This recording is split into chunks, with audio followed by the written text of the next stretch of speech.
Hello again. We're in Christianity and the Social Crisis, Walter Rauschenbusch. Page 148.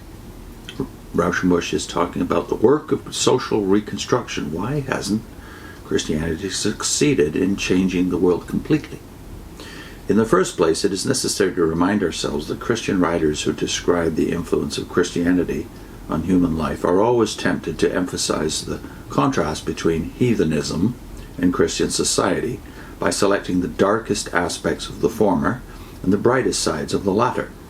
The witticisms of heathen satirists and the somber invectives of Christian moralists are quoted to characterize heathen life.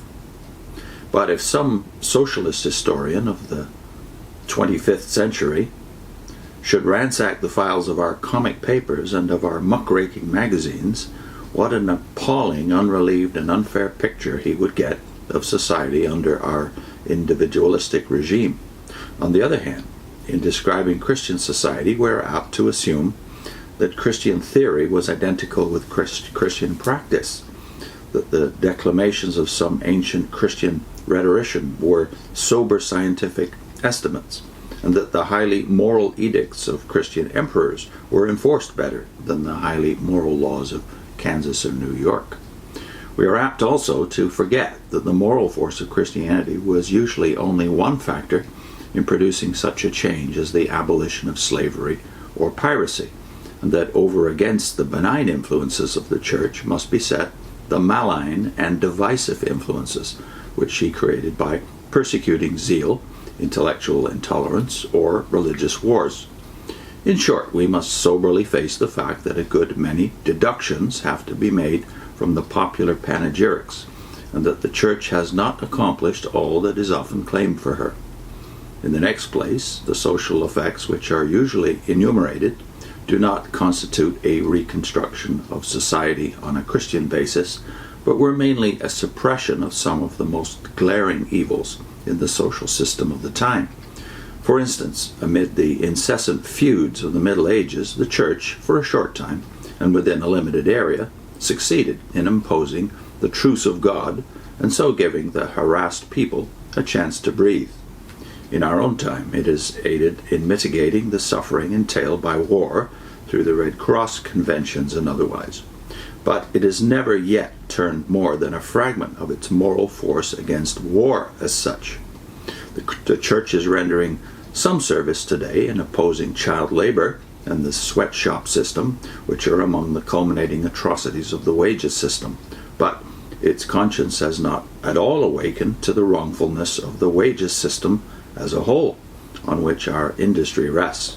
Thus, in general, the Church has often rendered valuable aid by joining the advanced public conscience of any period in its protest against some single intolerable evil, but it has accepted as inevitable the general social system under which the world was living at the time, and has not undertaken any thoroughgoing social reconstruction in accordance with Christian principles. In the third place, the most important effects of Christianity went out from it without the intention of the Church, or even against its will.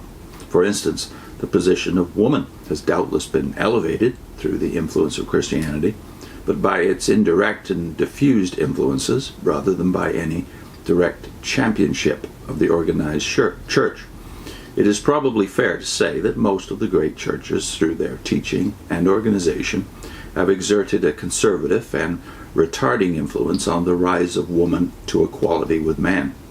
Similarly, Christianity has been one of the most powerful causes of democracy, but the conscious influence of the Church has more widely been exerted against democracy than for it. A volatile spirit has always gone out from organized Christianity and aroused men to love freedom and justice and their fellow men.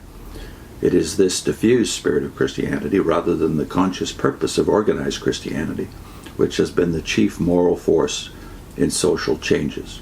It has often taken its finest form in heretics and free thinkers, and in non-Christian movements. The Church has often been indifferent or hostile to the effects which it had itself produced. The mother has refused to acknowledge her own children.